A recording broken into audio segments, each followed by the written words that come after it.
them all with explosives and blowing it all to pieces. It's called drilling and blasting. Early days, this is the technique they used to drill the holes. Hammer and tap technique, Cornish technique, quarter turn at a time, chip away a hole in the rock, big enough to fit explosives in. Also used in parts of the Harz Mountains in Germany in the old days too. Looks a little bit like this in action.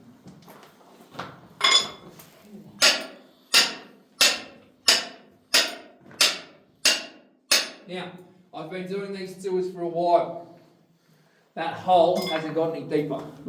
Alright, so one man can do the job, easier to do it in a team. So what they do is have one man hold that tap against the wall doing quarter turns, one or two other miners with those hammers, swinging as hard as they could.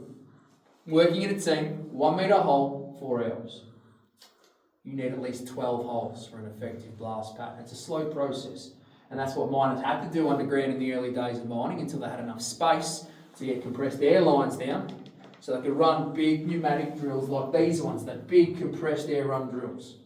So the big green guy you see here in the corner, this is what we call a stroker or a reciprocator. These types of drills hit the goldfields in the mid to late 1860s. This particular drill was built in Bendigo in the early 1880s. So it's over 140 years old. It weighs 150 kilos. You can drill a 1 metre hole in 40 minutes. That's heaps quicker. But there's a massive problem with them. They kicked up heaps and heaps of dust. Dust filled the air, miners breathed it in. What they're breathing in contains silica. It's a natural type of glass. Settle on their lungs, and they develop something called silicosis, or miner's complaint. The life expectancy of a miner using a drill like that was 40 years of age if he was lucky. That's why they nicknamed them widowmakers. I'm 38. If I was a miner back then, I'd either be dead already or well and truly on the way out. And it was a horrible way to die. All those little pieces of glass they breathed in ripped their lungs to pieces. Alright, silicosis was the biggest killer across the goldfields at the time, more than any other cause of death, particularly in Bendigo.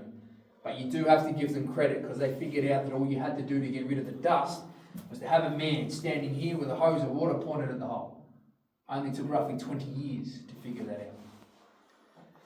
This drill though, this is my favourite, this is the drifter drill. This is the drill we used here at Central Deborah for the entire 15 years the mine operated.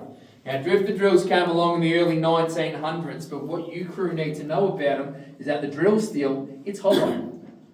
So that means that as the miner was drilling, he could pump it full of water and he could get rid of all the dust. He turned it into a mud, it's called slurry, so they eliminated the dust problem. All that water running through there also means your drill tip stays cool, so it stays sharper for longer. It's more efficient, it's more effective. This drill can drill a 1.5 metre hole in 15 minutes, and I'm going to turn it on for you.